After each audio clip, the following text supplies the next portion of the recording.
ایک بار پھر سے ایران امریکہ کشیدگی کی بات کرتے ہیں، ذکر کرنا بہت زیادہ ضروری ہے کیونکہ اگر یہ معاملات جو ہیں ڈی ایسکلیشن کی طرف نہیں جاتے اور اسی طریقے سے بڑھتے رہتے ہیں تو پورے ریجن کے لیے خطرہ ہے۔ بات کرنے کے لیے ہمیں جوائن کر چکے ہیں منصور جعفر صاحب، ماہر ہیں مشرق وسطی امور کے۔ السلام علیکم Mansoor sahab, thank you so much for joining اس۔ سر، آپ بڑی گہری نظر رکھتے ہیں ان تمام معاملات پر، اور یہ جو اب کی سچویشن بنی ہے، کیا آپ کو لگتا ہے کہ آغاز ہی سے جب مذاکرات کا سلسلہ شروع کرایا گیا، جس طرح سے پاکستان نے میڈییشن کرائی، ڈس آنیسٹی کہیں نہ کہیں تھی بیچ میں جو اب حالات بنے ہیں اس کے پیچھے، یا پھر آپ کو لگتا ہے کہ سچویشن ایسی بن گئی کہ اس طرح کے اقدامات دونوں طرف سے دونوں فریقین کو اٹھانے پڑے؟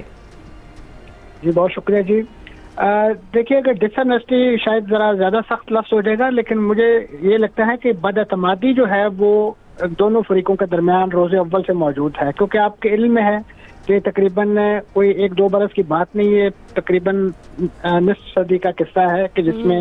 یہ تمام معاملات کشیدہ سفارتی طور پہ چلے آ رہے ہیں، اور امریکہ اور ایران مختلف محاذوں پر یعنی آپ کہہ لیجیے انگیج رہے ہیں۔ اور اس مفاہمتی یادداشت کے دستخط کے موقع پہ بھی آپ نے وہی کروفر اور وہی بد اعتمادی جو ہے وہ دیکھی، لیکن ظاہر ہے جو جنگ جس نہج پہ جا چکی تھی اور جس انداز سے پورے ریجن کو اپنی لپیٹ میں لے رہی تھی، تو اس کے بعد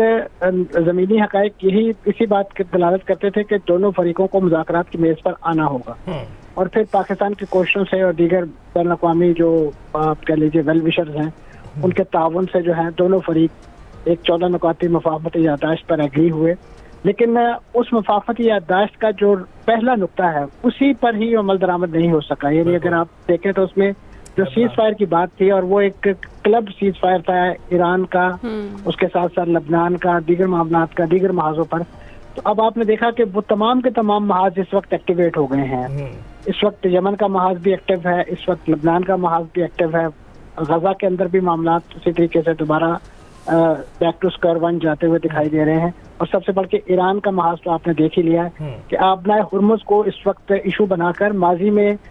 وہ فوکل پوائنٹ یا فوکل نقطہ جو تھا وہ نیوکس تھے، اب امریکہ نیوکس کو بھول چکا ہے، نہ ڈونلڈ ٹرمپ صاحب کو نیوکلیئر ڈسٹ یاد آتی ہے،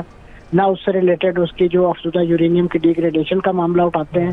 یورپ بھی اس پر خاموش ہے۔ اب سب کی توجہ جو ہے وہ اس سونے کی چڑیا میں اگر کہوں آبنائے ہرمز اس پر نظریں جمائے بیٹھے ہیں۔ ایران تو ٹھیک ہے، اس کی جغرافی اس کو فیور کرتی ہے تو وہ اس پر اپنا کلیم جتاتا ہے، وہ سچا ہے یا جھوٹا ہے۔ ایک اور چیز جو اب دکھائی دے رہی ہے، آبنائے ہرمز پر توجہ ہے پوری طرح سے، لیکن اس بات پر توجہ نہیں ہے کہ ان ممالک میں ذخائر کی کمی ہونا شروع ہو گئی تھی، اور ذخائر کی کمی ہونے کی وجہ سے یہ جو فلکچویشن ہے اس پر آپ ہائر ریٹس پر وہ ذخائر بیچ سکتے ہیں۔ تو کیا آپ کو لگتا ہے کہ یہ کچھ تجارتی معاملات بھی ہیں جن کو مد نظر رکھا جا رہا ہے، اور ان چیزوں میں فلکچویشن، پرائسز میں فلکچویشن ہمیں دکھائی دے رہی ہے؟ جی یقیناً ڈونلڈ ٹرمپ صاحب نے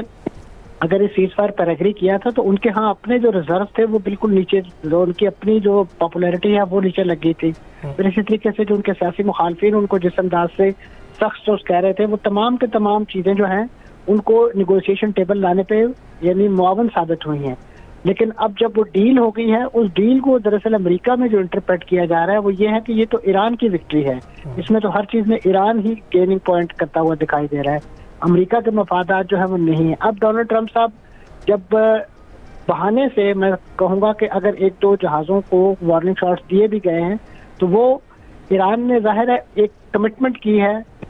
کہ وہ 60 دنوں تک یہاں سے سیلنگ کرنے دے گا، کسی قسم کا کوئی ٹیرف نہیں لگائے گا، کوئی رکاوٹ نہیں ڈالے گا۔ صرف انہوں کا مطالبہ یہ ہے کہ جو روٹ ہم نے متعین کیا اس کو فالو کیا جائے، تاکہ بین الاقوامی سازش یا ایک اس ایکٹیویٹی کے ذریعے اس کا اسپیکٹرم وسیع نہ کر لیا جائے، یعنی اسے عمانی سائڈ سے نہ کھول دیا جائے۔ ایسی صورت میں ایران کا کنٹرول جو ہے وہ فزیکلی ویک ہوتا جائے گا، اور ایران ظاہر ہے ان کے ٹیریٹوریل واٹر میں جا کے چیزوں کو مینج نہیں کر سکتا، اگرچہ وہ ایران کے ساتھ نیگوسیشن میں ہے کہ اس کو مشترکہ کنٹرول کیا جائے، لیکن عمان جو ہے آپ کے علم میں ہے کہ ایک چھوٹا ملک ہونے کے ناطے اور خاص طور پہ وہ بھی امریکہ کا بڑا قریبی اتحادی ہے، وہ ان کے کیمپ میں زیادہ دکھائی دے رہا ہے، اور اسی وجہ سے حالانکہ ماضی میں آپ کے علم ہے کہ یہی عمان جو ہے یہ پاکستان والا جو فریضہ ثالث کا ادا کرتا رہا ہے، مذاکرات انہی کے ہاں ہوتے رہے، لیکن ان کے جو مفادات جیسے میں نے عرض کیا کہ وہ امریکہ کے ساتھ زیادہ وابستہ ہے، تو ایسی صورت میں وہ امریکہ کی دشمنی مول لے کے ایران کے ساتھ کوئی جوائنٹ کنٹرول کا وینچر جو ہے وہ